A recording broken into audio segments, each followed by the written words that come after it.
بسم اللہ الرحمن الرحیم رب اعوذ بک من همزات الشیاطین واعوذ بک رب ان یحضرون رب زدنی علما رب اشرح لی صدری ویسر لی امری واحلل عقدۃ من لسانی یفقہوا قولی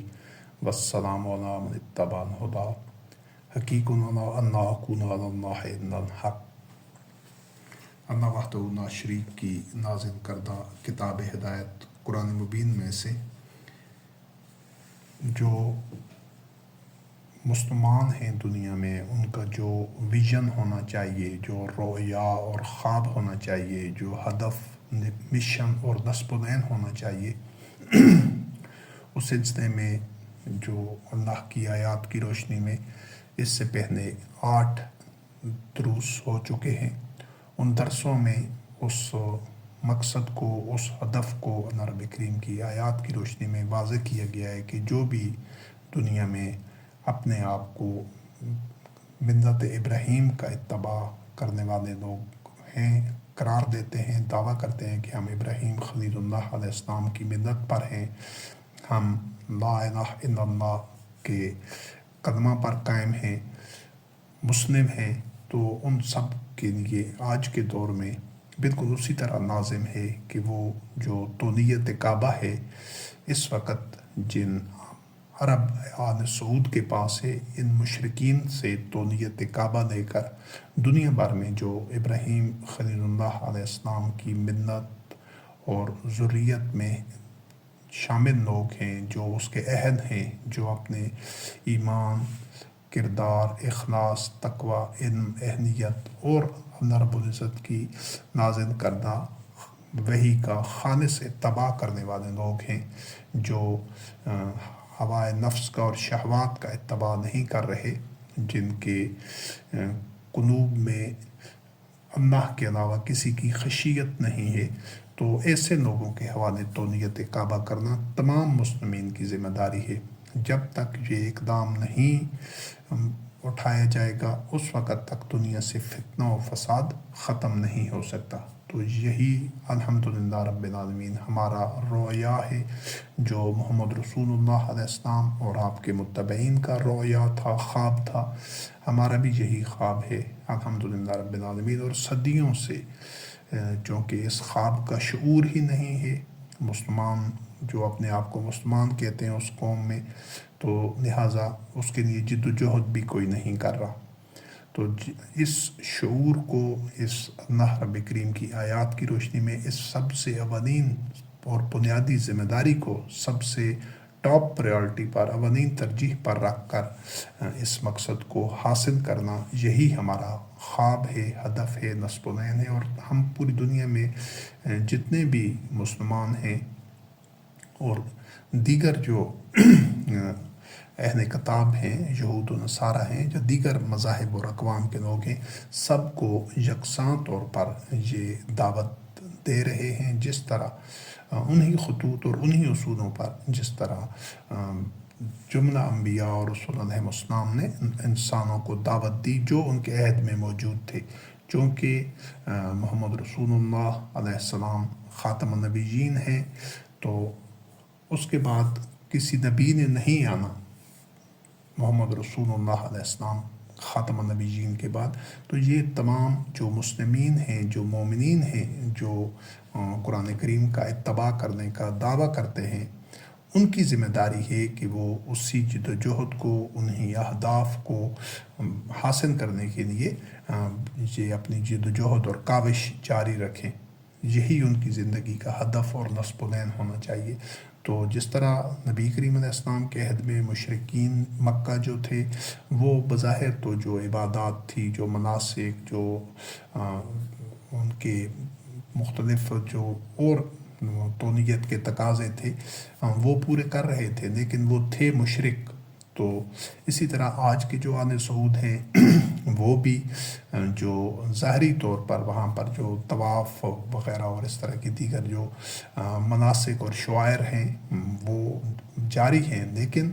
جو وہ سب کچھ ایک میکانکی انداز میں تو ہو رہا ہے، بے روح رسوم کی طرح، لیکن اس کی مقصدیت نہیں ہے، اس سے کچھ منفعت نو انسانی کو حاصل نہیں ہو رہی۔ جس گھر مقصد کے لیے یہ گھر تعمیر کیا گیا تھا وہ اس مقصد کو فراموش کر دیا گیا ہے، جس طرح مشرکین مکہ نے فراموش کر دیا۔ تو اس کو مشرکین مکہ کی تو نیت سے اس گھر کو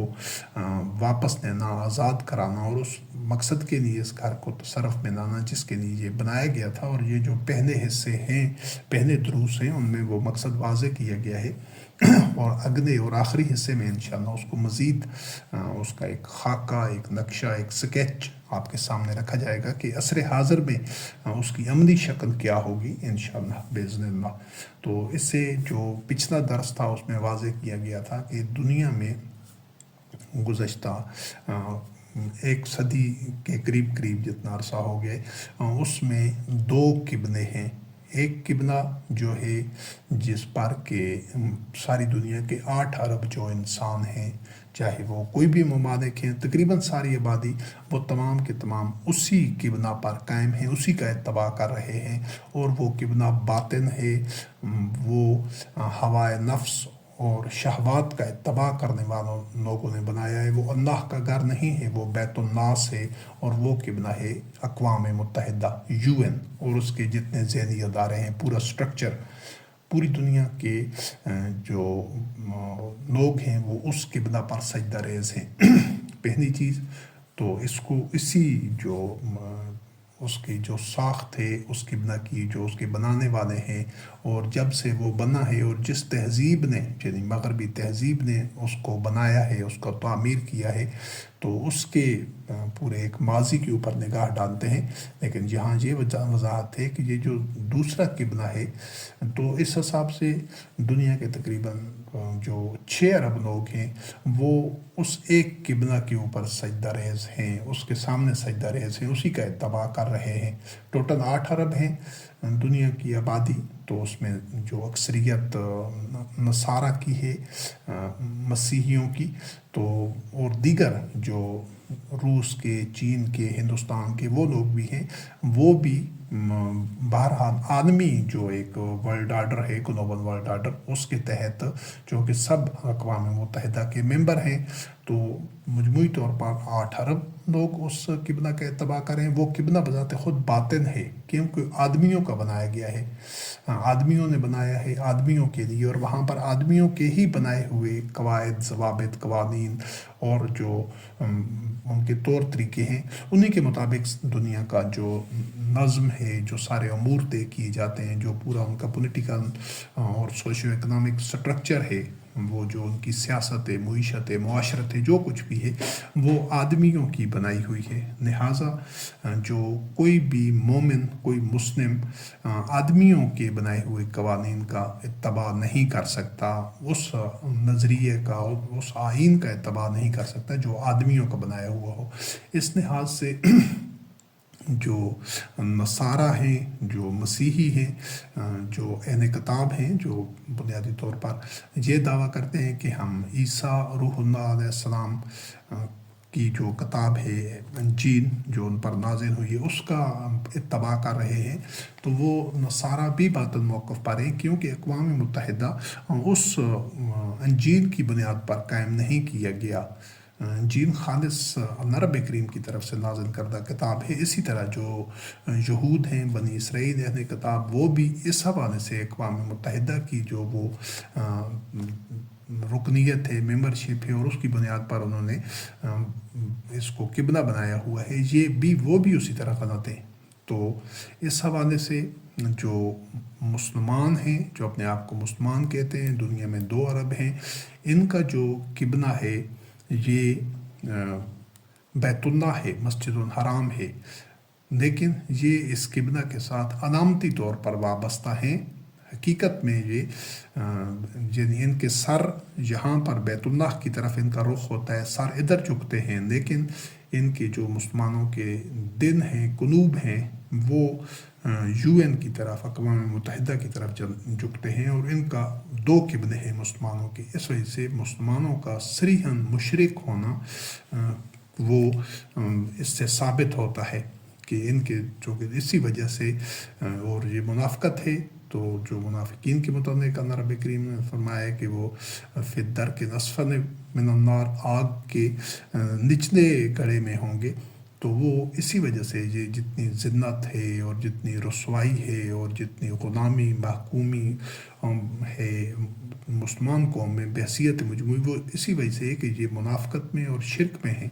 تو یہ تب تک مسلمان ہو ہی نہیں سکتے جب تک کہ اقوام متحدہ بان قبلے سے برات اختیار کر کے مسجد الحرام کو، بیت اللہ کو اپنا واحد قبلہ تسلیم نہیں کر دیتے، اور ان کے سر بھی ادھر ہی جھکنے چاہیے، ان کے رخ بھی ادھر ہی ہو، اور ان کے قلوب بھی ادھر ہی ہوں، جھکے ہوئے ہوں. یعنی یہ اللہ رب العزت کی نازل کردہ وحی صرف اور صرف قرآن کریم کا اتباع کر رہے ہوں، تب احوال اصلاح احوال ممکن ہے. اس درس میں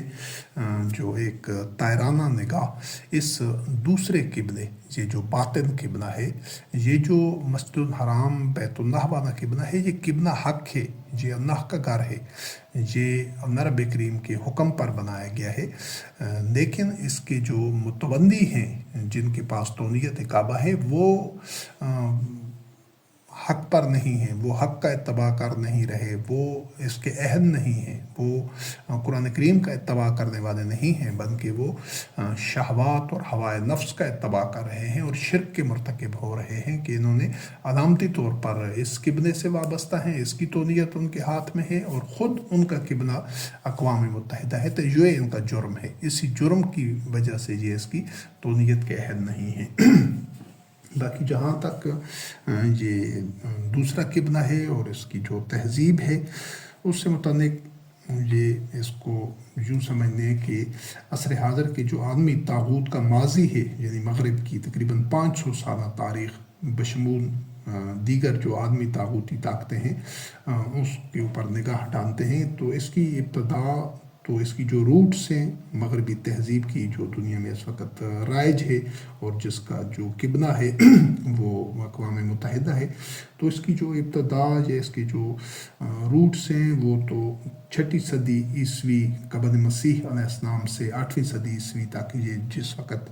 یونان اور روما کا عروج تھا. اس کا پہلا جو حصہ ہے وہ 1400 سالہ دور کلاسیکی عہد جس کو کہتے ہیں وہ تھا. پھر اس کے بعد قرون وسطیٰ آیا، یہ مغربی سلطنت روما کے زوال سے لے کر 1453 میں قسطنطنیہ کے زوال تک یہ 1000 سالہ دور تھا. اس کو مڈل ایجز، قرون وسطیٰ، ازمنہ وسطیٰ کہا جاتا ہے. ان کی تفصیل میں ہم نہیں جاتے، لیکن یہ بھی چاہے یہ کلاسیکی دور تھا یا قرون وسطیٰ، پھر اس کے بعد ان کے نشاط ثانیہ جو رینیساں ہے وہ 15ویں اور 16ویں صدی عیسوی کا تقریباً 2 سالہ دور تھا، جس میں آرٹ، فن، تعمیر، ادب، سائنس، سیاست میں جدت اور ارتقاء کا عرصہ تھا. اس میں یہ دور، اس میں agriculture revolution, industrial revolution, scientific revolution اور انلائٹمنٹ اور اس طرح جو ان کے مختلف اصطلاحات اس دور کے لیے استعمال کی گئی ہیں، یعنی یہ تعمیر و ترقی کا اور جو غور و فکر کا ایک دور تھا. اس کو ایج آف ریزن بھی کہا جاتا ہے کہ آدمی دلیل کے ساتھ اور ایک ریزن کے ساتھ اس نے سوچنا سمجھنا اور چیزوں کو اس بنیاد کے اوپر لینا شروع کیا. اس کے بعد ایج آف ڈسکوری تھا، دریافتوں کا دور تھا. پھر ایکسپلوریشن کے انہوں نے پوری دنیا میں جو پھیلتے گئے سارے اسی دور کے. یہ 15ویں سے جو 17ویں صدی عیسوی کا عرصہ تھا، جس میں اسپین، پرتگال نے قانونی نظم کا آغاز کیا، پھر نیدرلینڈ، برطانیہ، فرانس بھی اس میں شامل ہوتے گئے. تو اس کو قانونی نظم کا پہلا جو ویو ہے، فرسٹ ویو آف کالونائزیشن کہا جاتا ہے. اس کا فوکس شمالی اور جنوبی امریکہ رہے. کالونیزم کا جو دوسرا عہد تھا، جس کو نیو امپیریلزم کا نام دیا جاتا ہے، جو 19ویں صدی کے اختتام اور 20ویں صدی کے آغاز کا عرصہ ہے، جس میں ایشیا اور افریقہ کو کالونیاں بنایا گیا. کالونیاں بنانے کی دوڑ میں پھر جاپان بھی شامل ہو گیا اسی عرصے میں. اس سے پہلے جو ایج آف ریولوشن کا دور تھا 18ویں صدی کے آخر سے 19ویں صدی کے وسط تک عرصہ، جس میں ایبسلیوٹ منارکیز ہوتی تھی، اور اس سے تبدیل ہو کر یہ ریپریزنٹیٹیو گورنمنٹ کی طرف لوگ شفٹ ہوتے گئے اور ریٹن کانسٹیٹیوشن کی طرف، اس میں نیشنل اسٹیٹس وجود میں آنے لگی، لوگ اس کی طرف منتقل ہو رہے تھے، اور اس میں اقوام مغرب 1820 کے انقلابات، 1830 کے انقلابات، اور پھر 1848 49 کے ہنگامہ خیز انقلابات بھی اسی عہد میں آئے، جبکہ امریکی انقلاب جو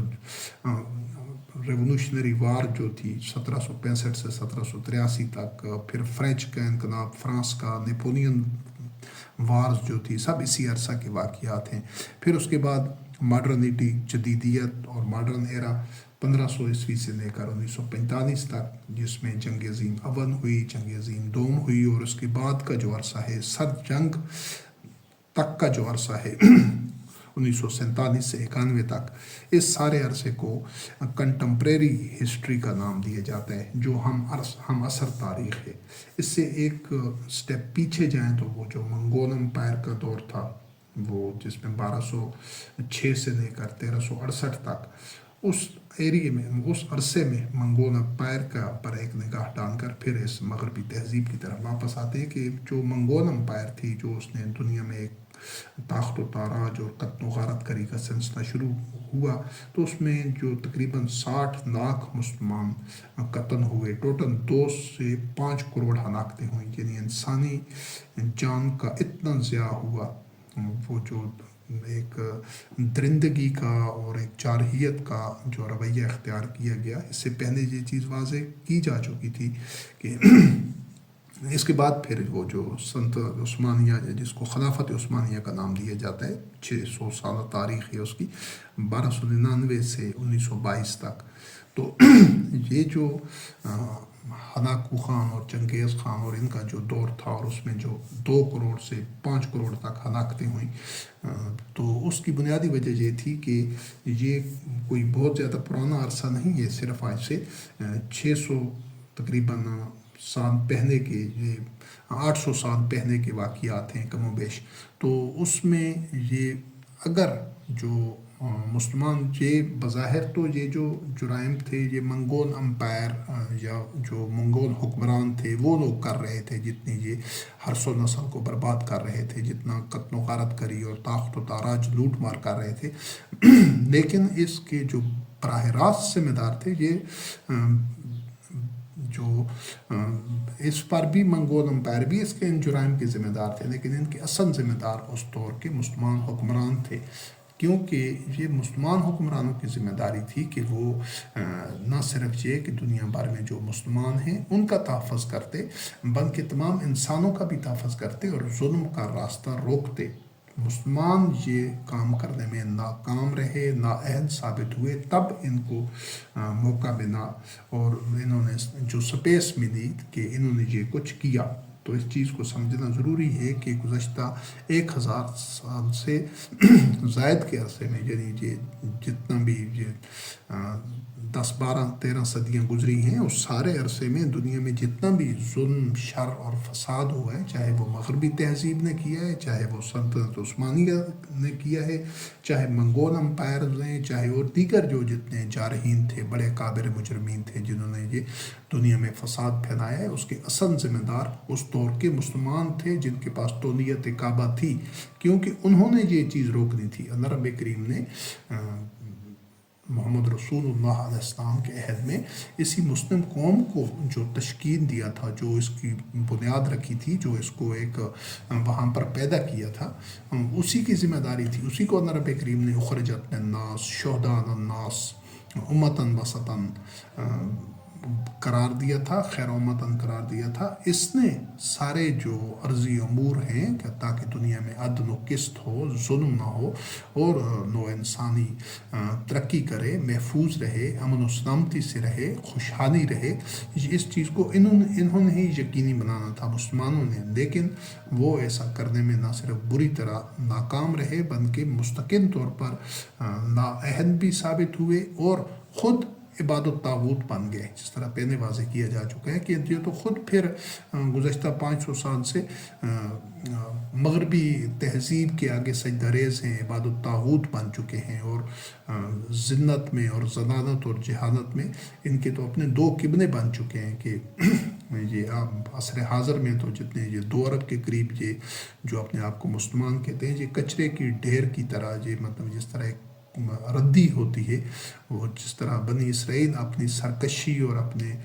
ظلم شر اور فساد کے باعث بنی اسرائیل کی اکثریت، چونکہ وہ تورات انجیل کو زبور کو چھوڑ چکی تھی، تو ان پر اللہ کی لعنت تھی، اور وہ بندر اور خنزیر بنا دیے گئے، عبادت طاغوت بنا دیے گئے۔ تو وہ جو سمجھانے کا جو اس میں مفہوم ہے کہ وہ ذلتوں پستیوں میں طبعی طور پر وہ ایسا نہیں ہوا کہ بندر بن گئے یا خنزیر بن گئے، ان میں وہ عادتیں، وہ نفسیات، وہ ان کی سائیکالوجی، وہ ان کا طرز زندگی، وہ ان کی حالت اور کیفیت اتنی گھٹیا اور پست ترین ہو گئی۔ تو یہ جو مسلمان قوم ہے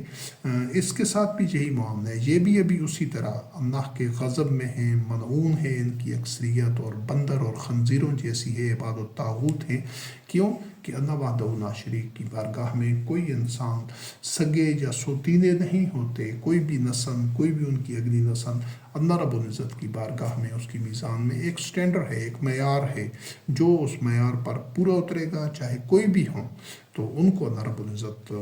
جو وہی کا اتباع کر رہے ہوں گے، جس حد تک جس قدر اسی کا ان کو ثمرات مل رہے ہوں گے، اور جو جتنا اللہ رب العزت کی نازل کردہ وہی کے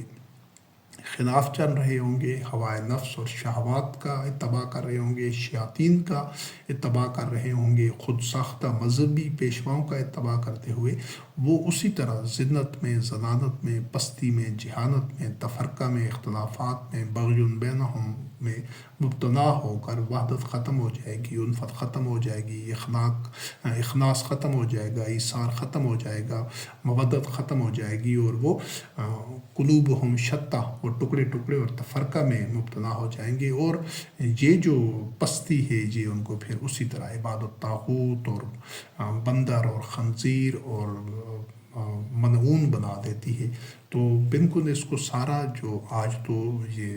جو نام نہاد مسلمان ہیں ان کی صورت میں بھی یہ حقیقت آشکارا اور ثابت ہو چکی ہے کہ ان کے جو اسلاف تھے تو ان کو اللہ رب العزت نے جو مقام، مرتبہ اور جو رضی اللہ عنہم ورضوا عنہ، مومنون حقا، راشدون کے جو منصب پر تھے، تو یہ کہتے تو اپنے آپ کو ان کا جانشین ہیں، یہ صدیوں سے جو مسلمان ہیں، نام نہاد مسلمان، لیکن حقیقت میں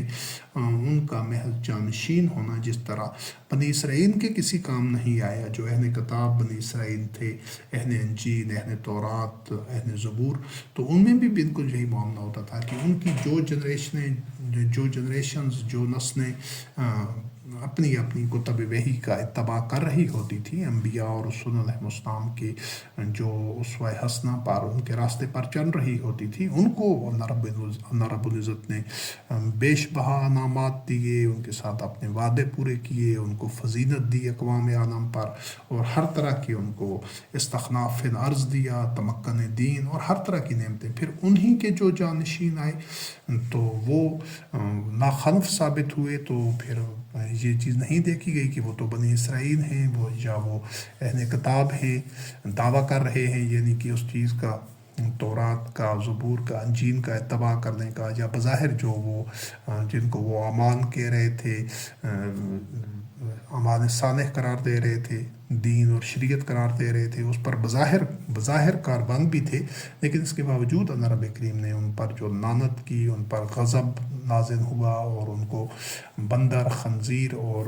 سور نما بنا دیا گیا، عبادت طاغوت بنا دیا گیا، یعنی وہ خود بن گئے اپنی اس روش کی وجہ سے۔ تو بالکل یہی معاملہ مسلم قوم کے ساتھ بھی پیش آ چکا ہے، لیکن جس طرح وہ نزول قرآن کے عہد کے جو اکثریت بنی اسرائیل اور یہود و نصارہ تھے، جس طرح وہ ایک غلط فہمی میں، in the state of permanent denial, یعنی انکار کی صورت میں تھے، اور وہ فریب میں اور خود فریبی میں اور دھوکے میں تھے، اور انہوں نے احبار و رہبان کو رب بنا دیا تھا، شیاطین کے عبد بنے ہوئے تھے، طاغوت کے۔ اسی طرح آج کے مسلمانوں کی بھی یہی کیفیت ہے، یہ بھی اسی طرح تفرقہ میں ہیں، فریب میں ہیں، خود یہ کہ سمجھتے ہیں کہ پیدائشی طور پر یہ اندھے گونگے بہرے جانوروں کی سطح پر ہیں، کہ یہ اس چیز کو عقل استعمال نہیں کرتے اور نتائج سے نہیں دیکھتے کہ ہم کتنی پستی میں ہیں، لیکن یہ اسی ظام باطن میں اور اسی خود فہمی اور خود فریبی میں ہیں کہ ہم نے تو کلمہ پڑھا ہوا ہے، ہماری بخشش ہو جائے گی، اور اس طرح کے جو توہمات ہیں، جو ان کے اندر خیر نہیں ہے بلکہ ان کے قلوب میں شر ہے، جو عداوت ہے ان کے اندر۔ تو یہ جو اصل ذمہ داری تھی پوری دنیا میں امن قائم کرنے کی، عدل و قسط کی بنیاد کے اوپر، جو اللہ رب کریم نے قرآن کریم جو وحی کی صورت میں، جو وحی کی کتاب ہے، اس کی بنیاد کے اوپر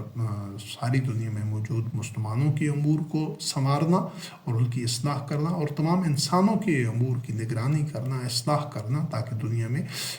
ظلم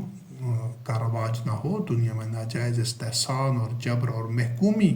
نہ ہو، انسانوں کو ان کی بنیادی ضروریات، بنیادی انسانی حقوق سے کوئی محروم نہ کر سکے، جارحیت نہ کر سکے، لوگوں کا جو حرث و نسل ہے اس کو کوئی برباد نہ کر سکے۔ اس کو روکنا مسلمانوں کی ذمہ داری تھی، یعنی یہ اپنے آپ کو جانشین تو ان مومنین کا قرار دیتے ہیں جو آج کے مسلمان ہیں یا 1000 سال پہلے تک کے مسلمان ہیں، لیکن عملی طور پر یہ اس ذمہ داری کو نبھا نہیں رہے۔ تو یہ جو مغربی تہذیب کے یہ مختلف مراحل گزرتے گئے، تو منگول امپائرز کی بات ہو رہی تھی کہ اس میں جو 2 سے 5 کروڑ ہلاکتیں ہوئی ہیں، وہ ہلاکتیں ہوئی تو منگولوں کے ہاتھوں ہیں، لیکن اس کے ذمہ دار، اصل ذمہ دار وہ اس دور کے مسلمان تھے جن کے پاس تولیت کعبہ تھی، کہ جنہوں نے ان کو روکنا تھا۔ اگر یہ دنیا میں عدل اور دنیا میں اصلاح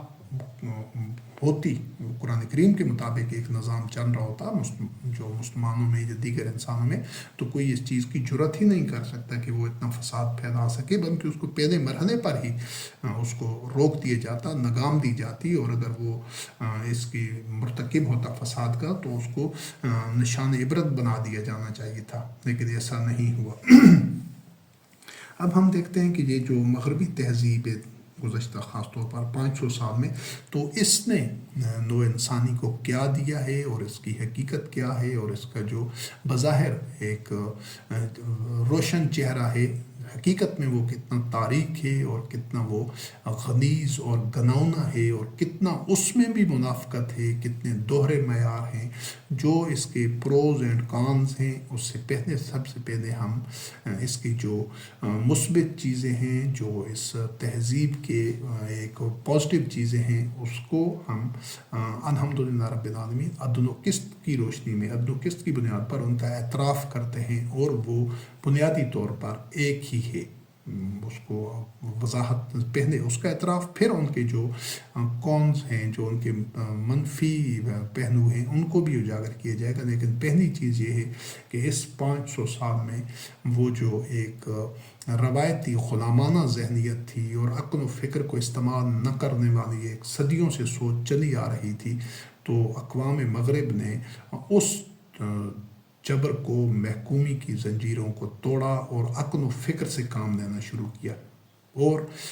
غلامانہ ذہنیت کو اور نکیر کے فقیر بن کر، اور جو ان کے مذہبی پیشواؤں نے، خاص طور پر جو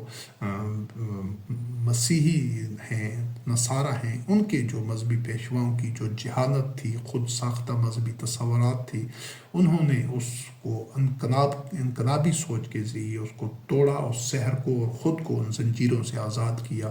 یہ سب سے بڑی ان کی کامیابی ہے۔ ہم اس کا اعتراف کرتے ہیں اور اس کو سراہتے ہیں کہ یہ بہت اچھا اقدام تھا، اور انسان کو جو انہوں نے جس شعور کا مظاہرہ کیا، جس جرأت کا، جس ان کے اپنے خود اعتمادی کا، یہ انتہائی قابل قدر ہے اور قیمتی ہے، اور انسان کو ایسا ہی ہونا چاہیے۔ یہ جو نا کا مرحلہ ہے کہ انہوں نے وہ اس کے سحر کو توڑا، چاہے وہ بادشاہوں کی صورت میں تھا، چاہے وہ مذہبی پیشواؤں کی صورت میں تھا، کہ انہوں نے غلام بننے سے، غلام رہنے سے اور جانوروں کی سطح پر رہنے سے انہوں نے اس کا انکار کیا۔ اور یہ جو سلطنت عثمانیہ کے اور دیگر جو اس دور میں طاقتور لوگ تھے، انہوں نے جو ظلم ڈھائے تھے، جو انہوں نے زیادتیاں کی تھی، اور جو انہوں نے جارحیت اور ایک مہم جوئی کی تھی جول عرض کے نتیجے میں، وہ بھی اس چیز کا باعث بنی کہ جو مغربی تہذیبیں، جن میں سے اکثریت جو نصارہ کی تھی، جو جن کا انجیل پر ایمان تھا، تو انہوں نے ایک تو مذہبی پیشوا جو تھے، ان کے جو احبار و رہبان تھے، جو ان کی کلیسا میں جو لوگ تھے، اور جو اسی دقیانوسی اور جاہلانہ سوچ پر خود ساختہ، خود گھڑے ہوئے مذہب پر تھے، حقیقت میں وہ تورات، انجیل اور زبور کا اتباع نہیں کر رہے تھے، بلکہ لوگوں کو وہ شیاطین تھے، کیونکہ وہ خود گھڑے ہوئے، جو اس سے پہلے کے جو آدمی تھے ان کے گھڑے ہوئے مذہب پر تھے اکثریت، اور تورات، انجیل اور زبور کو چھوڑ چکے تھے۔ تو جو اس 500 سال عرصے میں جو لوگ آئے انہوں نے باپ دادا کے اس فرسودہ نظریات کو رد کیا اور اپنی ذات کے اوپر اعتماد کیا، اور ایک انلائٹنمنٹ، ایک روشنی اور ایک جو نشأت ثانیہ، ایک نئی زندگی کا، ایک نئے فیض کا آغاز کیا۔ یہ ان کا ایسا اقدام ہے، ایسا ان کا قابل تحسین اور قابل تبریک ایک جد و جہد ہے کہ جس کو جتنا بھی سراہا جائے یہ کم ہے۔ اس میں اس چیز کا ہر جو انسان ہے جو عدل و قسط کے ساتھ چیزوں کو دیکھتا ہے، جو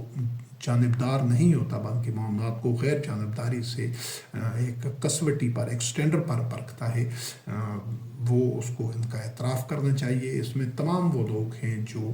اس کے بانی ہوئے، ان ساری جد و جہد کے جو اندھیروں سے نکلنے کے لیے جد و جہد انہوں نے کی، اپنے زور بازو پر اعتماد کیا، اس کی قیمت بھی انہوں نے دی۔ ان کو بھی اس طرح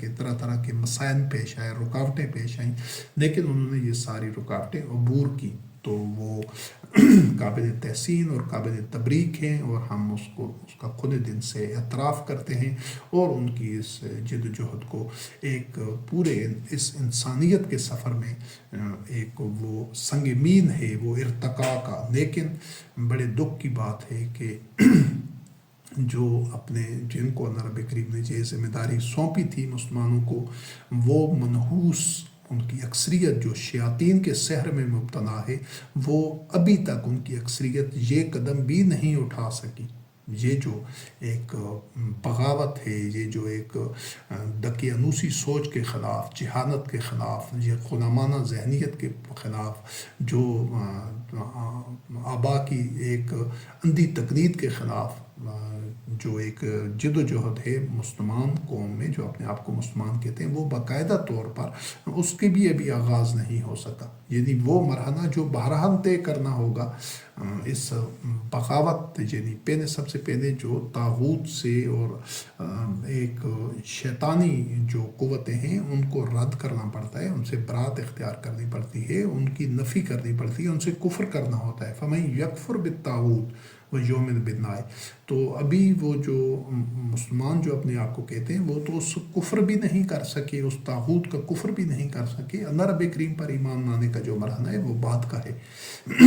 تو یہ جو لا الہ کا مرحلہ ہے، یہ پہلا مرحلہ ہے۔ تو اس میں کوئی شک نہیں ہے کہ جو تمام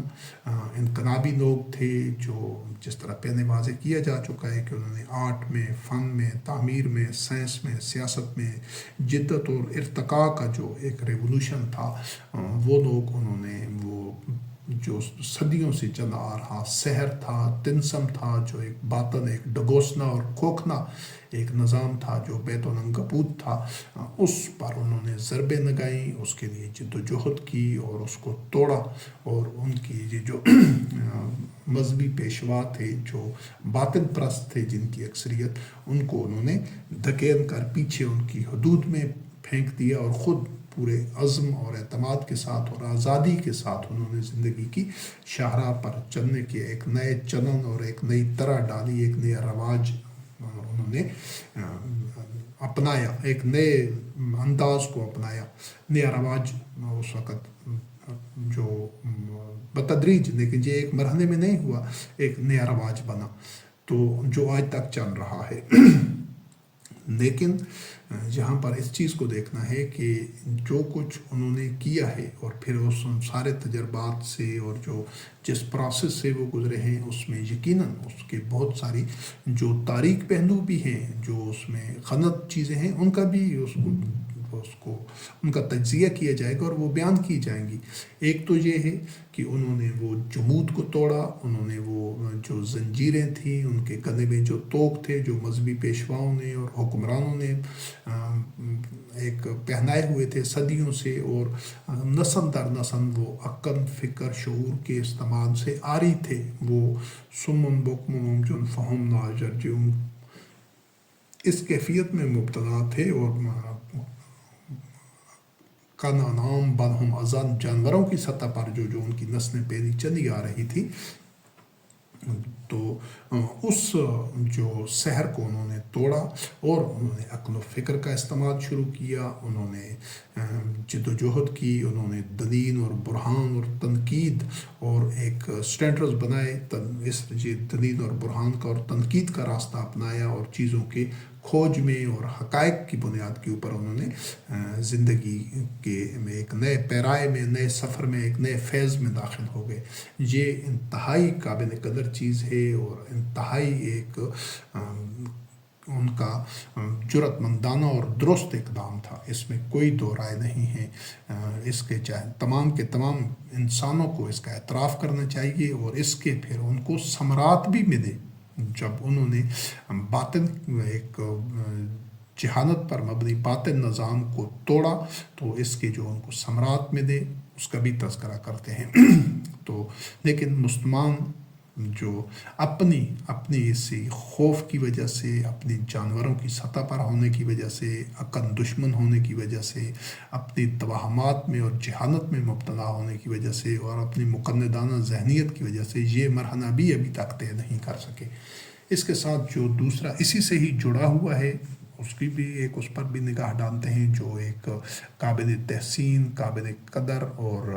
لائق تبریک جو چیز ہے، مبارکباد کی جو مستحق ہیں، وہ ہے ان کی جو تمام مغربی تہذیب کے حامل، ان میں اکثریت جو ہے وہ نصارہ کی ہے، اور جو جدید دور میں اس میں یہود کی بھی، بنی اسرائیل کی بھی ایک بہت بڑی کنٹریبیوشن ہے، تو وہ ہے سائنس اور ٹیکنالوجی میں، تحقیق و تجربات میں، کہ انہوں نے یہ ایک الگ سے ایک پورا موضوع ہے کہ یہ جو اللہ رب کریم کی آیات ہیں پوری دنیا میں، یہ ہر چیز اللہ رب کریم کی آیات ہیں، ان میں چاہے وہ اقوام سابقہ جو گزری ہیں ان کے ساتھ جو معاملات آئے ہیں، یہ جو سمندر، آسمان، صحرا، بادل، بارش، ان میں سارا نظام، یہ جمادات، نباتات، انسان، حیوانات، جتنا بھی نظام ہے اور ان کی یہ جو باہمی تعاملات ہیں، ان کو اللہ وحدہ لا شریک نے اپنی آیات قرار دیا ہے، قوموں کے عروج و زوال کے قوانین اور جو بھی۔ تو یہ جو دوسرا بہت بڑا جو ان کا جو سمجھنے کہ انسانیت کے اوپر جو احسان ہے یہ مغربی تہذیب کا، اقوام مغرب کا، وہ یہ ہے کہ انہوں نے سائنس، ٹیکنالوجی، تحقیق، ترقی، مشاہدہ میں عمریں لگا دی، نسلیں لگا دی، جو ان کے علم الحیات کے جو علوم فطرت کے علماء ہیں، یعنی سائنسدان، اصل میں علماء وہی ہیں جو اللہ کی آیات کو جاننے کے لیے ان میں تحقیق، تفکر، تدبر اور مشاہدے کے ذریعے وہ ان کے اوپر اپنی زندگیاں لگا دیتے ہیں۔ تو یہ جو علماء فطرت ہیں، ان کی جو جد و جہد ہے، جو سائنسی ایجادات ہیں، یہ انسانیت کے اوپر بہت بڑا احسان ہے، اور اس کے بھی اللہ رب کریم نے ان کو ثمرات دیے ہیں۔ یہ جو اس وقت جو پوری یہ یورپی اقوام ہیں یا جو ماڈرن جدید اقوام ہیں، تو یہ انسانی سطح پر موجود ہیں، یہ نا کا مرحلہ طے کر چکی ہیں، ان اللہ کے مرحلے میں داخل نہیں ہوئی، لیکن یہ نا کا مرحلہ طے کر چکی ہیں کہ انہوں نے جھوٹے جو معبود تھے، جو جہالت کے پیکر تھے، اور جو توہمات اور عقل دشمنی پر مبنی جتنے وہ چاہے وہ سماجی رویے تھے، سماجی سائنسز تھی، سوشل ایک تصورات تھے یا مذہبی تصورات تھے، سب کو انہوں نے ایک ردی کی ٹوکری میں پھینک دیا اور ان کو کچرے کے ڈھیر پر پھینک دیا، اور خود اپنا راستہ بنایا اور تلاش کیا، یعنی وہ اپنے سوشل سسٹم میں بھی اور اپنے جو ان کے سائنس اور ٹیکنالوجی میں، اپنے طرز زندگی میں، تو اس کی بنیاد کے اوپر ان کو اللہ رب کریم نے، چونکہ اللہ رب العزت کسی کے ساتھ ظلم نہیں کرتا، تو جو ان کا اس کے ریوارڈ بنتا تھا، جس نتائج کے وہ حقدار تھے، تو اللہ رب العزت نے ان کو پورے کے پورے دے دیے۔ لیکن ان کے ساتھ سے جو اقوام مغرب ہیں، جو جدید تہذیب ہے، ساری دنیا کے یہ جو نصارہ ہیں، جو سائنٹسٹ ہیں، جو ان کا بنایا ہوا معاشرہ ہے، ان کے ساتھ جو المیہ ہے وہ یہ ہے کہ وہ اس میں چائنا اور روس اور یہ سارے شامل ہیں، وہ لا کے مرحلے سے ان اللہ کے مرحلے پر میں داخل نہیں ہوئے۔ انہوں نے جو کچھ کیا وہ اپنی عقل و فکر، سوچ، یا جو ان کی نگاہ میں مزین تھا، چاہے وہ اپنی سوسائٹی کی تعمیر کے حوالے سے، چاہے عالمی امور یعنی جہاں بانی اور جہانگیری کے معاملے میں جو ان کی نگاہ میں مزین تھا وہ انہوں نے کیا۔ لیکن حقیقت یہ ہے کہ ان کی جو اقدامات تھے، چاہے وہ ان کی انقلابی سوچ تھی، وہ ان کا سائنسی انقلاب تھا، یا ان کے سماجی جو انہوں نے پورے کا پورا سٹرکچر چینج کر دیا، اس کے جو ان کو ثمرات یا جو ان کے ماحصل جو ان کو فوائد اور منفعت ان کی پہنچی، لیکن اس کے ساتھ جو اس کے جو نقصانات ہیں، جو ان کو شر اور فساد نے جو اپنی لپیٹ میں لے لیا، اس پر بھی ہم نگاہ ڈالیں گے۔ لیکن پہلے ہم ان کے ان دو پہلوؤں کو اعتراف کرتے ہیں اور ان کو خراج تحسین پیش کرتے ہیں، اور وہ بڑی انسانیت کے لیے قابل قدر خدمت ہے، ان کی ایک سٹرگل ہے، جد و جہد ہے، اور انہوں نے اپنے انسان ہونے کا ثبوت دیا ہے۔ یہ سب سے بڑی اہم چیز ہے کہ اللہ رب کریم نے انسان کے متعلق فرمایا کہ ہم نے اس نے اپنی روح انسان میں پھونکی ہے، اور اس کو سنوارا گیا ہے، اور ایک اور مقام پر اللہ رب کریم نے فرمایا کہ ہم نے انسان کو اپنے ہاتھ سے پیدا کیا ہے، تخلیق کیا ہے۔ تو انہوں نے جو کہ یہ مغربی تہذیب کے زیادہ تر جو گزشتہ خاص طور پہ 400-500 سال عرصے میں جو لوگ ہیں، جو ان کے سائنسدان ہیں، محققین ہیں، انقلابی ہیں، اور جو ان کے ایک لیڈنگ لوگ ہیں، خاص طور پر اکثریت ان کی ایسی ہی ہے، تخلیق کار ہیں اور خود اعتماد ہیں، اور انہوں نے ایک سسٹمز ڈیولپ کیے ہیں، سوشل سسٹم، ورلڈ سسٹم، تو انہوں نے اپنے آپ کو انسان ثابت کیا ہے۔ لیکن جو ایک پست ترین سطح کے اوپر جانوروں کی سطح پر، یا اس سے بھی جو پست سطح پر جو مسلمان قوم ہے کہ جو اپنے آپ کو ابھی تک انسان بھی ثابت نہیں کر سکی، بلکہ وہ جانوروں جو پایوں کے ریوڑ کی طرح ہے کہ اس کو جہاں بھی چرواہے ہانک کر لے جاتے ہیں، تو یہ ابھی تک ظلمات میں، پستیوں میں بہت نیچے ہے، بہت نیچے، اسفل السافلین کے درجے میں ہے۔ تو کیونکہ ان کے جو ایک مذہبی پیشوا ہیں شیاطین، یہ ان کے سحر میں مبتلا ہیں، اور دوسرا یہ ہے کہ یہ جس طرح وہ نزول قرآن کے عہد کے وہ بنی اسرائیل کی اکثریت تھی، سارے نہیں، اس کو بار بار اس چیز کو واضح کیا جا چکا ہے کہ نبی کریم علیہ السلام کے عہد میں بھی، نزول قرآن کے عہد میں بھی جو ایسے اہل کتاب تھے، یعنی بنی اسرائیل میں اہل انجیل، اہل تورات، اہل زبور، یہود و نصارہ میں ایسے لوگ موجود تھے کہ جو اس وقت بھی نزول قرآن سے پہلے بھی مسلمان تھے، مومن تھے، اور ان کے قلوب کے اندر تورات کی، انجیل کی، زبور کی روشنی اور ہدایت موجود تھی ان کے صدور میں۔ اسی وجہ سے تو وہ جب اللہ کی آیات سنتے تھے قرآن کریم کی تو اس پر ایمان لاتے تھے، شہادت دیتے تھے، ان کی آنکھوں میں آنسو جاری ہو جاتے تھے، کیونکہ وہ اس سچائی کو پہچانتے تھے، اس صدق کو، اس حق کو پہچانتے تھے۔ تو لیکن ان کی جو اکثریت تھی تو وہ جن غلط فہمیوں میں اور جن ایک جہالتوں میں مبتلا تھی، اور جن احمقانہ سوچ میں اور جانوروں کی سطح پر تھے، تو اسی وجہ سے ان کو جو بندر اور خنزیر کہا گیا، تو ان کی یہ خصلت تھی، ان کی یہ جو ایک مائنڈ سیٹ تھا، تو وہی مائنڈ سیٹ اور وہی کیفیت صدیوں سے مسلمان قوم کی ہے۔ تو بات ہو رہی تھی ان کی اس جو مغربی اقوام ہیں، جو ایک جدید معاشرے ہیں، جنہوں نے ایک وہ جانوروں کی سطح سے نکل کر انسانی سطح پر پہنچ چکے ہیں۔ یہ ان کی اچیومنٹ ہے، یہ ان کا جو انہوں نے ایک ہدف حاصل کیا ہے، اور وہ انسان ہونے کا تو ثبوت دے دیا ہے، اس میں کوئی شک نہیں۔ انہوں نے جو اس کی قیمت ادا کی ہے، جو بغاوتیں کی ہیں، جو مشکلیں اٹھائی ہیں، جو مسلسل محنت کی ہے، اور جو عقل، فکر، شعور اور تدید اور برہان کو اپنایا ہے لاجک کے اوپر، وہ جانوروں کی سطح پر نہیں رہے۔ اس طرح تاریکیوں میں مقندانہ ذہنیت کو انہوں نے ترک کیا ہے۔ یہ ان کا ایک حیوان سے انسان ثابت کرنے کا سفر ہے، جو 500 سالہ تاریخ کو ہم دیکھیں تو۔ لیکن مسئلہ یہ ہے کہ صرف اس مرحلے میں، یعنی کہ انسان جس وقت حیوان سے انسان کی سطح پر آ جاتا ہے، تو اس سے مسائل حل نہیں ہوتے۔ انسان جب اپنی انسانی صلاحیتوں سے اپنے انفرادی و اجتماعی سماجی امور یا عالمی امور چلانے کی کوشش کرتا ہے، تو نامحالہ اس سے فساد ہی پھیلتا ہے، یعنی اصلاح کم ہوتی ہے، بعض منفعتیں حاصل ہو جاتی ہیں، جس طرح کہ یہ کہا ہے کہ ان کو یہ جو اپنی تحقیق و ترقی اور اپنی اس بغاوت اور باطن کے خلاف، باطن کو رد کرنا، جہالت کو اور اپنا عقل و فکر استعمال کرنا، ان ساری چیزوں کے ان کو ثمرات بھی ملے ہیں۔ لیکن جو اصل حقیقت ہے، جو قرآن کریم سے وحی سے واضح ہوتی ہے، آشکارا ہوتی ہے، وہ یہ ہے، اور یہ صرف قرآن کریم میں نہیں بلکہ ساری انسانی تاریخ میں، کہ انسان اپنے اور معاشرے کے اور پوری دنیا کے مسائل حل کرنے کی صلاحیت سے ہی آری ہے۔ وہ یہ صلاحیت نہیں رکھتا کہ از خود اپنے طور پر وہ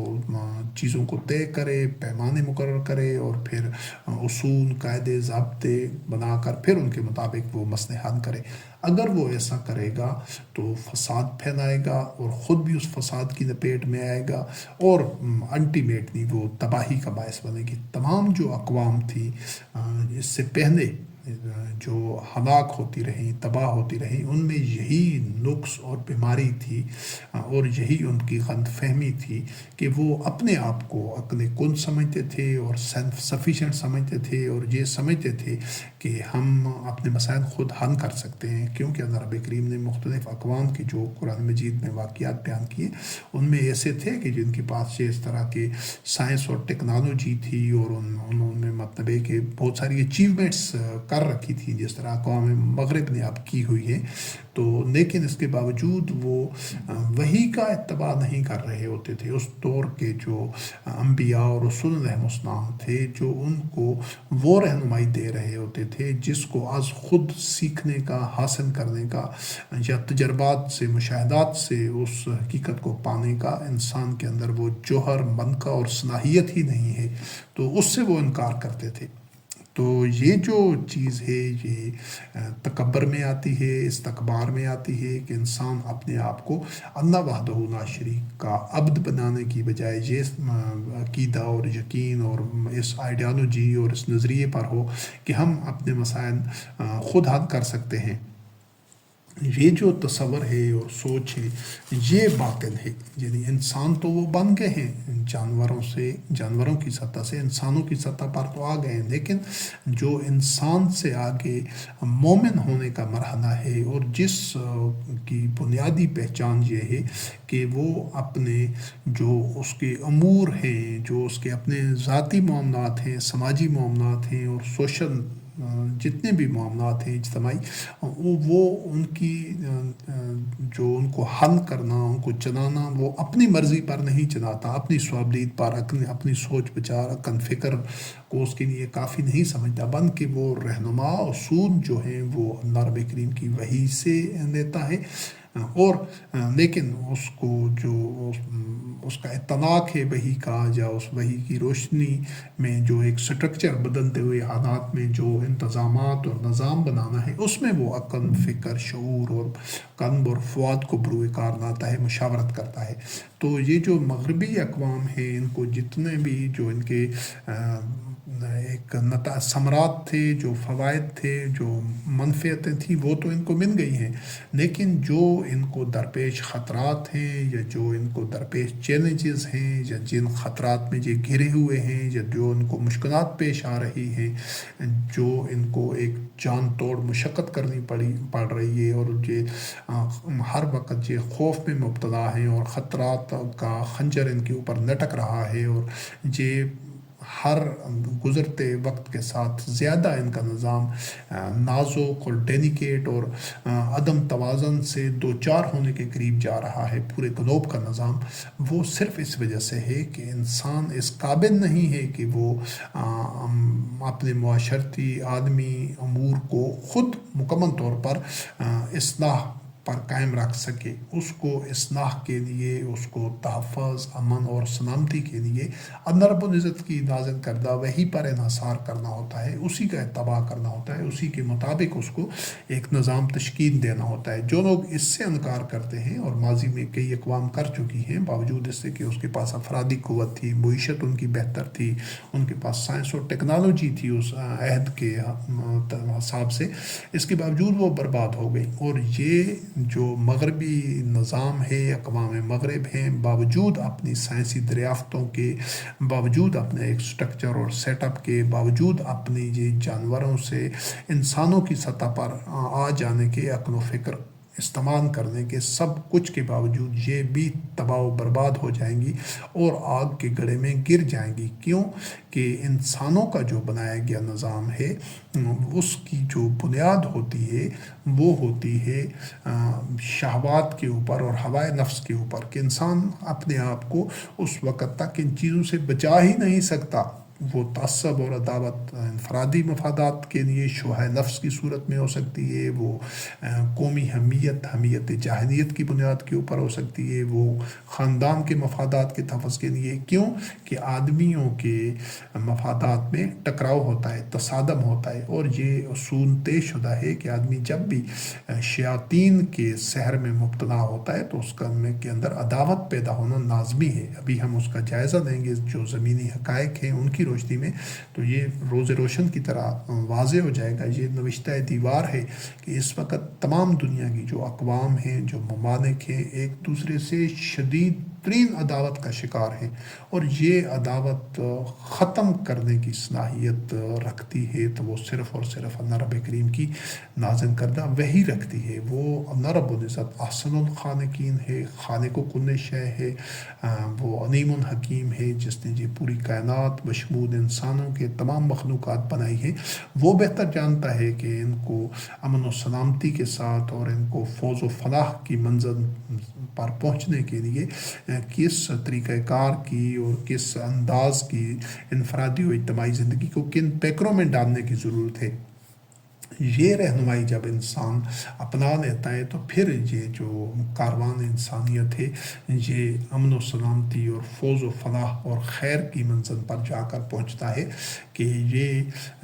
الفت اور اخوت کے ساتھ چل رہا ہوتا ہے۔ یہی الفت، اخوت اور وحدت اور مودت ہی وہ زاد راہ ہے جو انسان کو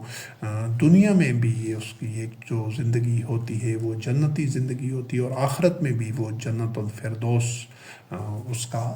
صلہ اور انعام ہوتا ہے، کیونکہ وہ دنیا میں اس عداوت سے نکل چکا ہوتا ہے۔ تو یہ مغربی تہذیب، ان کی یہ سائنسی جو اچیومنٹس ہیں، جو انہوں نے سائنسی مارکے سر کیے ہیں، جتنے ان کو مادی فوائد ہیں، ان کو زندگی کی سہولیات، اور دوسری جو اقوام جہالت میں ہیں، جو جانوروں کی سطح پر ہیں، مقلدانہ ذہنیت کی، ان کے اوپر یہ جو ان کو برتری حاصل ہے اقوام مغرب کو،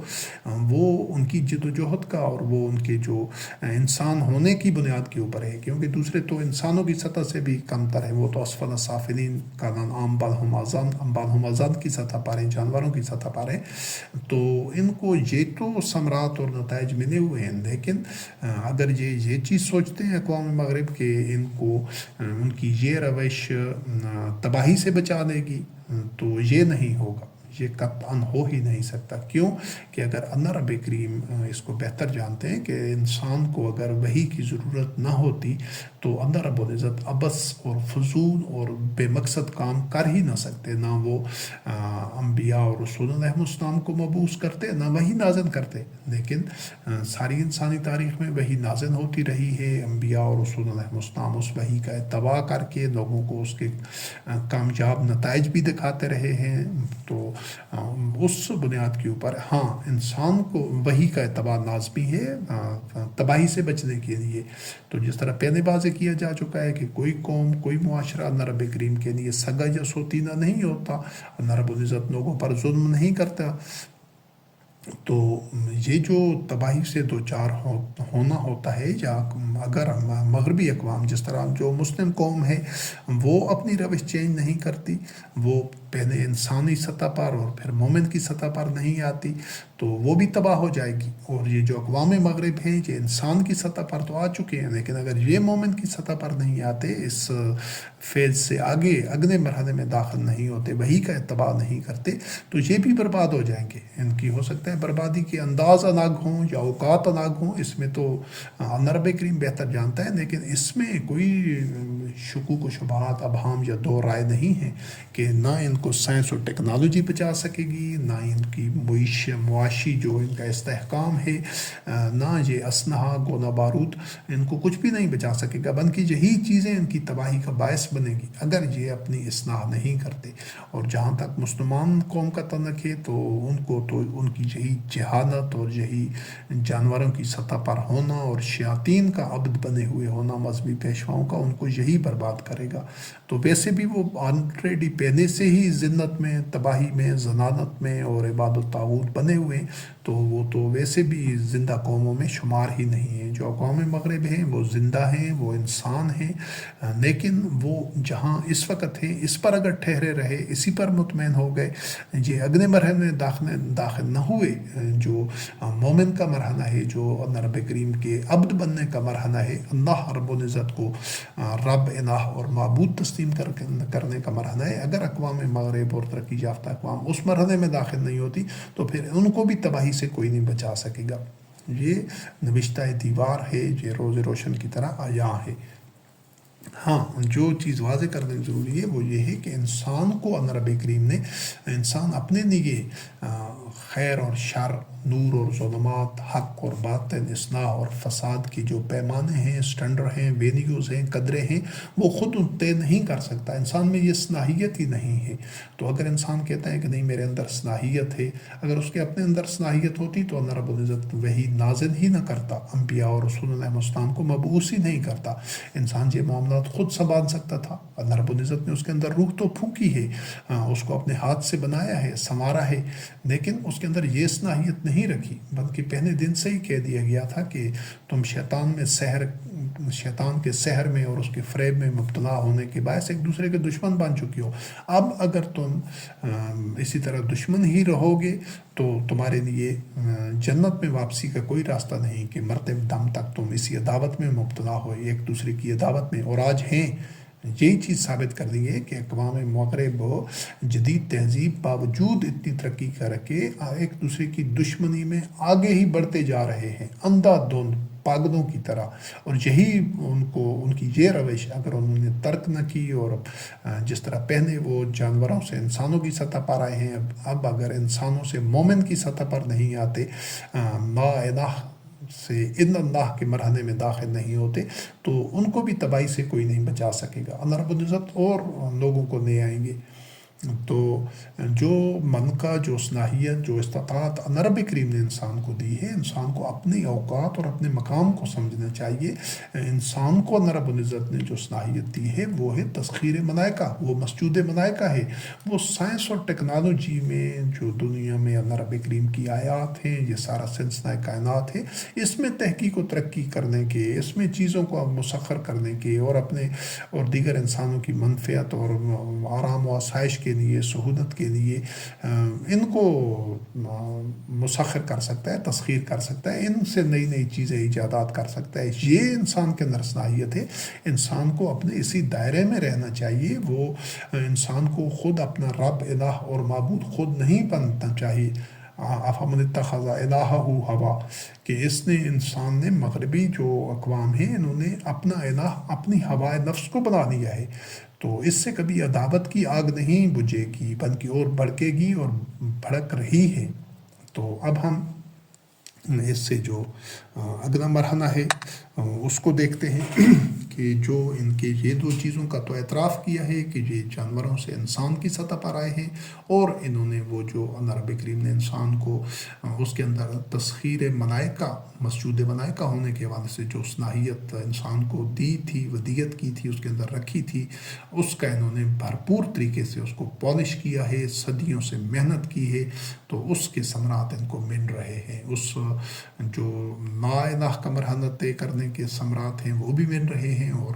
یہ دونوں بھی مل رہے ہیں۔ لیکن یہ جو اس مقام اور مرحلے پر انسان ہے، جو ترقی یافتہ اقوام ہیں، جب یہ تباہ ہوں گی تو یہ سب کی سب تباہ ہوں گی اور ایک دوسرے کی تباہی کا ذریعہ بنے گی۔ اور یہ تو جو مسلمان قوم ہے تو یہ تو ویسے ہی جہنم کا، دعوت کا ایندھن پہلے ہی بنی ہوئی ہے، تو یہ تو اسی طرح کچرے کی طرح اس نے ضائع ہو جانا ہے۔ اگر یہ پہلے انسان کی سطح پر نہیں آئی، پہلے اور اس کے بعد مومن کی سطح پر نہیں گئی،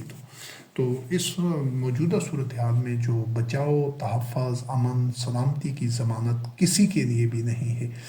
لیکن ان میں سے جو بھی، چاہے وہ مسلمان قوم ہو، چاہے وہ اہل کتاب ہوں، مغربی اقوام ہوں یا دیگر معاشرے ہوں، کوئی بھی انسان ہو، اگر وہ مومن کے مرحلے میں رب العزت کو رب، الہ اور معبود تسلیم کر کے اس مرحلے میں، اس فیز میں جو لوگ جا پہنچیں گے، تو ان کے لیے جو یقینی طور پر رب کریم کی نصرت اور تائید اور امن اور سلامتی اور فی الدنیا حسنۃ و فی الآخرۃ حسنہ کا جو ایک رب العزت کا وعدہ ہے، اور رب العزت وعدہ خلافی نہیں کرتا، آخر میں بھی ان کے لیے جنت ہے، لیکن صرف ان کے لیے جو لا الہ الا اللہ کے جو مرحلے میں داخل ہو جائیں گے، جو رب کو اپنا رب، الہ اور معبود تسلیم کریں گے، اللہ رب العزت کو، بجائے اس کے کہ وہ اپنی ہوائے نفس کو اپنا الہ بنائیں یا شہوات اور ہوائے نفس کا اتباع کریں۔ ابھی دنیا اسی ہے، انہوں نے شیاطین کو، طاغوت کو اپنا رب اور الہ بنا رکھا ہے، یا پھر اپنی ہوائے نفس کو۔ تو ایک نگاہ اب جو ان کے یعنی دو چیز تو انہوں نے کی ہیں اقوام مغرب نے، کہ وہ انسانوں کی سطح پر آ گئے ہیں، تسخیر ملائکہ کی ہے، یہ دو چیزیں ہیں، بغاوت کی ہے، اور جو قدیم جو ان کے آلہات تھے، جو بت تھے، جو شیاطین تھے، جو ان کی چاہے حکمران تھے، مذہبی پیشوا تھے، ان بتوں کو انہوں نے توڑا ہے۔ یہ ان کا ایک کریڈٹ ہے، اور یہ ان کا جو ایک نہایت قابل تحسین اور ایک بہت بڑا اپنے اوپر احسان ہے۔ دیگر انسانوں کے لیے وہ ایک نمونہ اور مثال بنے ہیں، اور انسان کو ایک ایسا ہی کرنا چاہیے۔ تو انہوں نے یہ مرحلہ طے کر لیا ہے۔ اب اس پر ایک نگاہ ڈالیں تو یہ جو مغربی تہذیب ہے، یا اقوام مغرب کی یہ جو ایج آف ریولوشن تھی، یہ 1790 سے لے کر 1848 تک، اس میں اس 60 سالہ دور میں یہ امریکی انقلابات میں تقریباً 37,000 کے قریب انسانی جانیں ضائع ہوئی، فرینچ انقلاب میں تقریباً 1.5 لاکھ کے قریب، نیپولین وارز جو شروع ہوئی، یہ اسی تہذیب کے جزو ناینفک ہے، اسی کا حصہ تھی، اسی کا نتیجہ تھی، اور اسی کے بطن میں اور اسی کے خمیر میں تھی، یعنی جس راستے کا آدمی نے، انسان نے، اقوام مغرب نے انتخاب کیا تھا، یہ اس کا لازمی نتیجہ تھی۔ وہ کبھی بھی ان سے بچ نہیں سکتے تھے۔ کیوں کہ چیزوں کے جو اثرات ہوتے ہیں وہ ان کے اندر ہی مضمر ہوتے ہیں۔ کوئی بھی روش ہوتی ہے تو یہ کہیں خارج سے، باہر سے یہ چیزیں نہیں آتی۔ جو شر ہے اس کے جو نتائج ہیں اسی شر کے ساتھ ہی اس میں پنہاں ہوتے ہیں، وہ الٹیمیٹلی مل جاتے ہیں۔ تو یہ جتنے بھی خون خرابہ ہوتا رہا، نیپولین وارز میں 35 سے لے کر 70 لاکھ کے درمیان لوگ قتل ہوئے، یعنی ٹوٹل تقریباً 37 سے لے کر 70 لاکھ کے قریب ہلاکتیں ہوئیں اس عرصے میں، جس کو ایج آف ریولوشنز کہتے ہیں۔ پھر جو یورپی استعماریت کا دور تھا، جس میں یہ امریکہ، دونوں براعظم امریکہ، افریقہ اور ایشیا، اس میں 20 کروڑ کے قریب ہلاکتیں ہوئیں۔ یعنی یہ جو تہذیب تھی جہاں پر وہ انسان ایک انقلاب سے گزر رہا تھا اور انسان تسخیر ملائکہ اور ایجادات کے فیض سے گزر رہا تھا، ساتھ ساتھ وہ اتنا فساد بھی زمین میں پھیلا رہا تھا کہ 20 کروڑ کے قریب انہوں نے انسانوں کو ہلاک کیا۔ یعنی ہر سو نسل کی تباہی اس کا لازمی نتیجہ تھی جس راستے پر انسان چل پڑا تھا۔ یعنی اس کے جو منفی نتائج تھے وہ بھی اس کو مل رہے تھے، جو اس کے مثبت چیزیں تھیں وہ بھی مل رہی تھی۔ کوئی ایسا نہیں ہے کہ کوئی انسان کوئی عمل کرے، یہ مقافات عمل ہے دنیا، کوئی عمل کرے گا اس کا نتیجہ بھی ملے گا۔ مثبت عمل ہوگا، تعمیری عمل ہوگا تو اس کا اصلاح کی صورت میں نتیجہ آئے گا۔ حل جزاء الاحسان الا الاحسان، جو حسن اور توازن قائم کرنے کے لیے کوئی جد و جہد کرے گا اس سے حسن و توازن قائم ہوگا، اور جو شر اور فساد کے بیچ بوئے گا تو اس میں سے وہ زہریلے اور شجر خبیثہ ہی نکلیں گے، کانٹے دار پودے اور جھاڑیاں ہی نکلیں گی۔ تو اس حوالے سے تقریباً 20 کروڑ کے قریب ہلاکتیں ہوئیں اس استعماریت کے دور میں، جو امریکہ، افریقہ اور ایشیا میں یہ صدیوں پر محیط رہی ہے۔ پھر یہ جو جنگ عظیم اول تھی، اس میں 1 کروڑ کے قریب فوجی اور 70 لاکھ سونینز قتل ہوئے، اور جنگ عظیم دوم تھی، اس میں تقریباً 6 کروڑ ہلاکتیں ہوئیں، جن میں سے 4 کروڑ سونینز لوگ تھے۔ تو یہ جو مغربی تہذیب ہے، یہ خون آشام اور قاتل اور درندہ صفت انسان دشمن تہذیب ہے، کہ مجموعی طور پر جو کچھ لوگوں نے اس سے فوائد بھی حاصل کیے، اس میں کوئی شک نہیں ہے، اور جو جن کی یہ جدید دور میں آج بھی جو ان کے فوائد یا ان کی جو منفعت تھی، جو نتائج ان کو مل رہے ہیں سائنس اور ٹیکنالوجی کی صورت میں، سہولتوں کی صورت میں، اور دوسری اقوام کو مغلوب اور محکوم رکھنے کی صورت میں، اور ان کے اپنے جو لائف سٹائل ہے، طرز زندگی ہے، اس حوالے سے ان کو جو نتائج مل رہے ہیں وہ تو مل ہی رہے ہیں۔ لیکن مجموعی طور پر جن لوگوں کو قتل کیا، کچلا، محکوم کیا رکھا، جن کو مغلوب رکھا اور جن کا ناجائز استحصال کیا، تو وہ کبھی بھی اس مغربی تہذیب کو، اور انہوں نے جو درندگی کی ہے اس تہذیب کے جو بانی تھے، یا اس تہذیب کے جو چلانے والے اور اس سسٹم کے، وہ کبھی بھی وہ جو ان کی جو موجودہ نسلیں ہیں یا قیامت تک کبھی بھی کوئی مورخ ان کے اس اقدام کو قابل تحسین قرار نہیں دے سکتا۔ ہاں، ان کی نگاہ میں یہ مزین ضرور تھے۔ یہ جو اعمال کا نگاہ میں مزین ہونا ہے، اس نقطے کو اچھی طرح سمجھنا ضروری ہے کہ اللہ وحدہ لا شریک نے قرآن کریم میں بیان کیا ہے کہ جتنی بھی اقوام تھی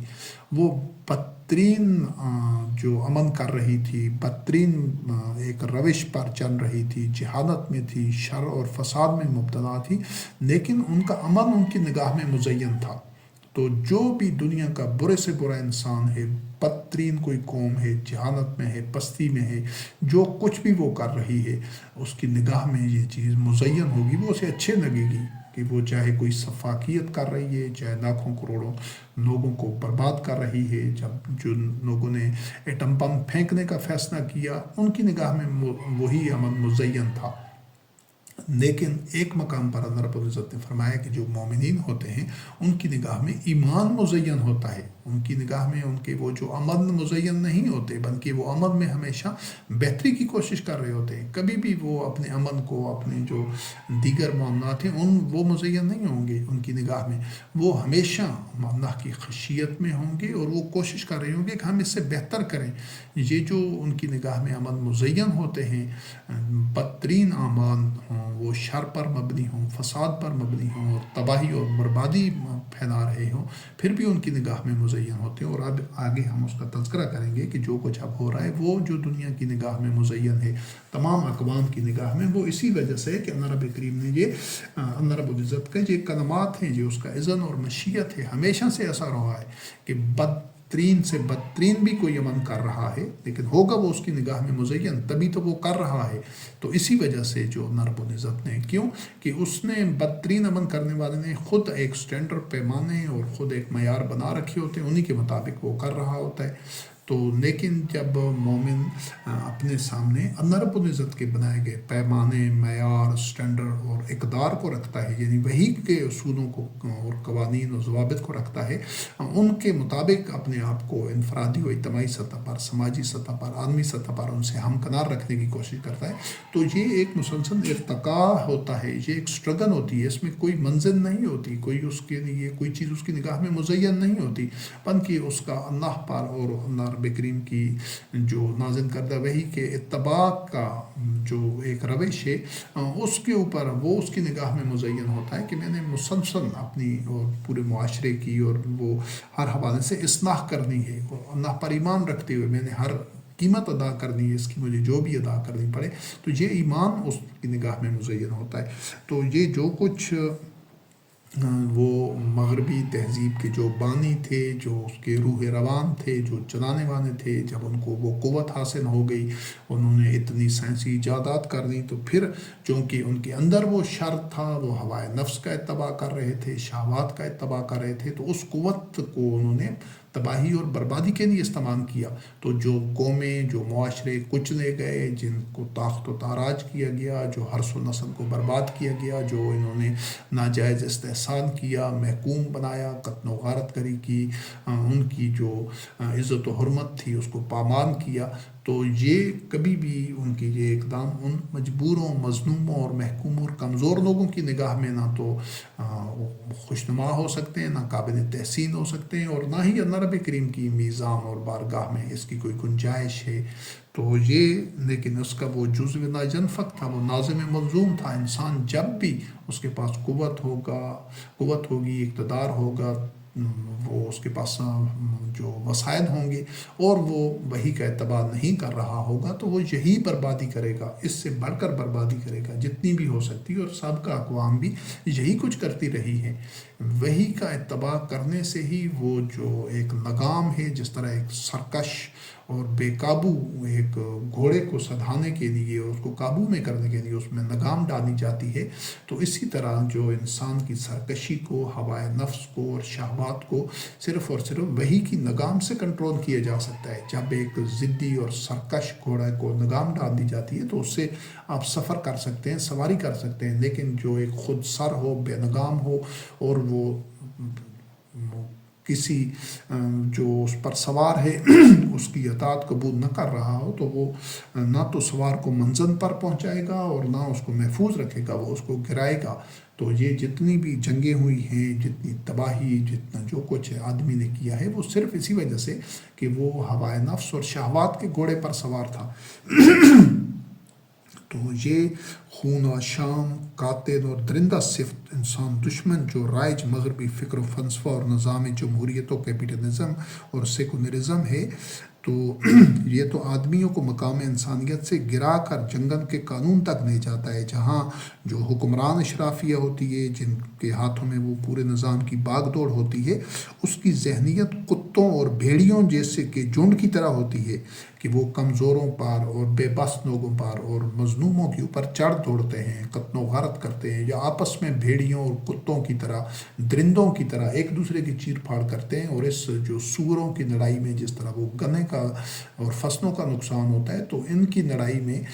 جو عوام الناس ہے، جو کہ ان کو الہ تسلیم کیے ہوئی ہوتی ہے، ان کو رب تسلیم کر رہی ہوتی ہے، تو وہ بھی اس طرح اس آگ میں کچلے جاتے ہیں، اور ان کی آپس کی عداوت میں اور ایک سرکشی میں اس کا وہ ایندھن بنتے ہیں.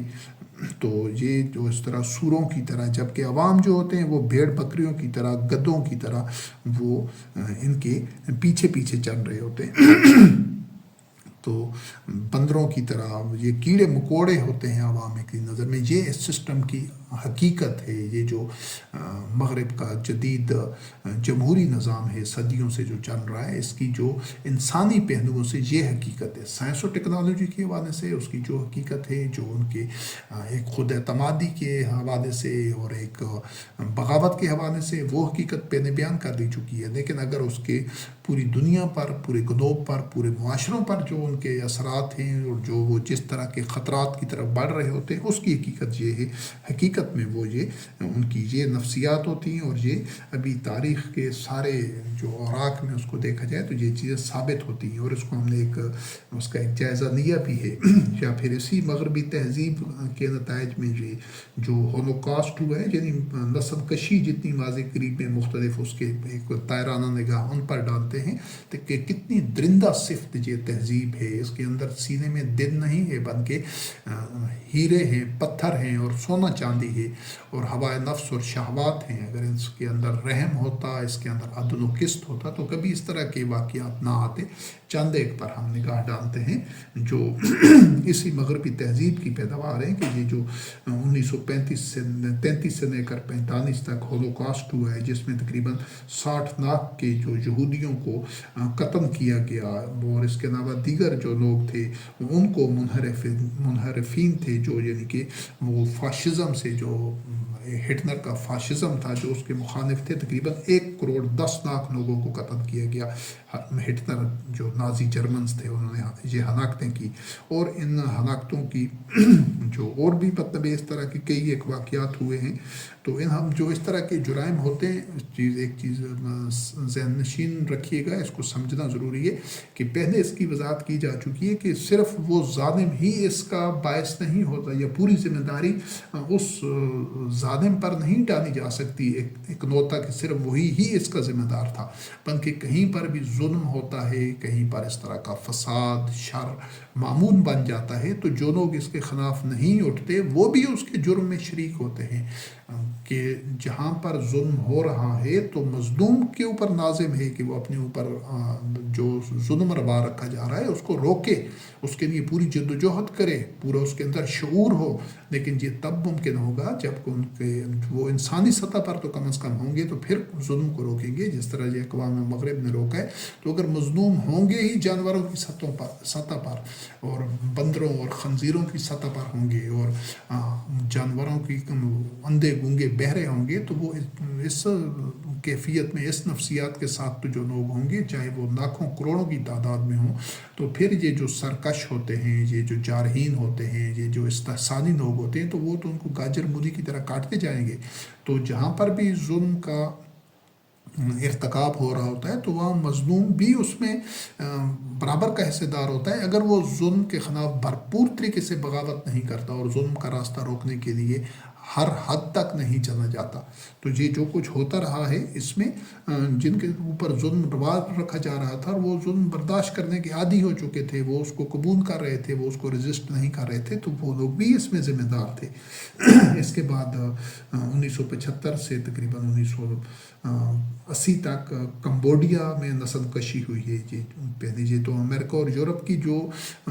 ایک ظلم، شر اور فساد تھا، لیکن دنیا میں اور بھی یہ چائنا کی سپورٹ سے کمبوڈیا کی کمیونسٹ پارٹی نے 15 سے 20 لاکھ لوگوں کو قتل عام کر کے کمبوڈیا کے 1/4 آبادی کی نسل کشی کی۔ پھر روانڈا کی نسل کشی ہوئی 1994 میں، صرف 3 ماہ کے عرصے کے قریب جو اکثریتی حکومتی ہوتوس تھے، اس قبیلہ نے اقلیتی تتسی قبیلہ کا قتل عام کر کے 5 سے 10 لاکھ قتل کی اور 20 لاکھ لوگوں کو ہلاکہ بدر کیا، اور تقریباً 70% تتسی قبیلہ کی نسل کشی کی گئی۔ اس کے علاوہ نائجیرین سول وار، وہاں پر بھی ایک نسل کشی کا واقعہ ہے 1967 سے 70 تک، جب بیافرا نے نائجیریا سے آزادی حاصل کرنا چاہی تو نائجیریا کی وہ بظاہر مسلم نام نہاد مسلم گورنمنٹ تھی، اس نے 5 لاکھ سے لے کر 30 لاکھ بیافر آبادی کو قحط میں مبتلا کر کے ہلاک کیا، اور مزید 1 لاکھ بیافرا فوجی جو تھے ان کو سول وار میں وہ ہلاک ہوئے۔ اس کے علاوہ جو 9/11 کے نام پر ابھی جدید تاریخ میں 2001 میں امریکہ کی جو دہشت گردی کے خلاف نام نہاد جنگ میں دنیا بھر میں 45